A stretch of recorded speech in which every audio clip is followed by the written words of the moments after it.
যে জীবন মালিকের গোলামি নাই, যে জীবন সৃষ্টিকর্তাকে মনে করায় না, যে জিন্দেগি বানানেওয়ালাকে মনে করায় না, 24 ঘন্টা নাফরমান চলে গেছে, একটা সেজদা দিতে পারলি না, তুই কোন মানুষের বাচ্চা? তুই বেটা, তুই কোন মার ঘরে জন্ম নিছ বেটা? তুই কোন মানুষের বাচ্চা বেটা?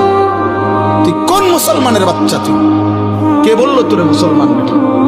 আল্লাহ বলছে আমার বান্দা যত বড় নাফরমানি করুক, করতে করতে যদি বড় থেকে বড় জুলুমও করে, কিন্তু তৎক্ষণাৎ যদি আমি আল্লাহকে স্মরণ করে আর আমার কাছে 2 হাত তুলে মাফ চায়, পিছনের গুনাহ যদি ছেড়ে দেয়, আর করবে না যদি ওয়াদা দেয়, খোদার কসম কোরআনে আছে, আল্লাহ বলেন বান্দা আমি পুরাপুরি 100% মাগফিরাত দিয়ে দেব, পুরা মাফ। উলাইকা জাযাউহুম মাগফিরাতুম মির রাব্বিহিম